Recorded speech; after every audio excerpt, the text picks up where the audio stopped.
A circuit split is actually dissipating on a major Chapter 11 issue.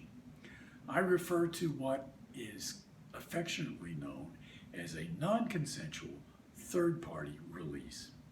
Well, up until about a week ago, it was, shall we say, an accepted fact that 3 circuits categorically prohibited these non-consensual third-party releases.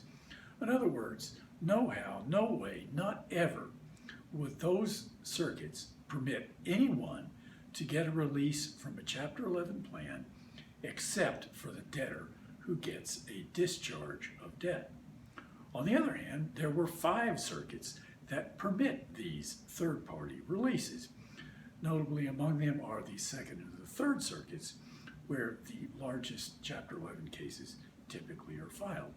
And also notably, the Third Circuit, a leader in the area, has been progressively narrowing the scope of these permissible third-party releases.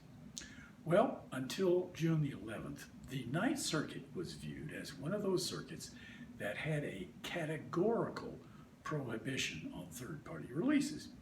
And between you being the lamppost, that inability to give releases to, say, your creditors committee or your major creditors was one of the reasons, I think, that many large companies avoided filing Chapter 11 petitions in the Third Circuit, which includes big states like California, Arizona, Washington State, for example. Well, on June the 11th, the Ninth Circuit switched sides. They didn't exactly repudiate their prior 3 cases on the subject, because really a 3-judge panel couldn't do it. But what the court said, in their opinion, was that those 3 prior cases really were spewing out dicta, telling courts in the Ninth Circuit you can never have third-party releases.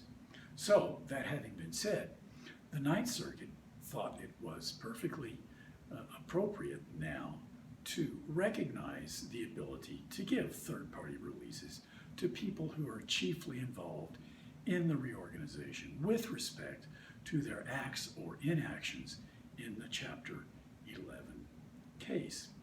Now, as I said, this is a big deal because, who knows, maybe some big companies will now file electively Chapter 11 petitions in California, but, may well be that one decision such as this is just not going to change practice nationwide that much. But in any event, it's a big deal because what we have now is the Fifth Circuit and the 10th Circuit, which also have what appears to be a categorical ban on third-party releases. I had thought for a long time that this issue, because there was a split of circuits, would go to the U.S. Supreme Court on certiorari, but now that the field is narrowing and one of the major circuits has withdrawn from the categorical ban, maybe the Supreme Court is not going to touch the issue. Also, by the way, I think it's not a particularly good case because the standards and the limitations on these releases vary widely from circuit to circuit. So it's not as though the Supreme Court could take one case and resolve the question forever.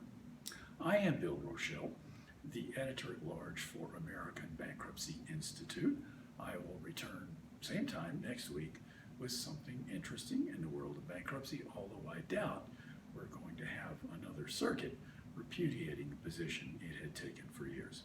Thank you and good day.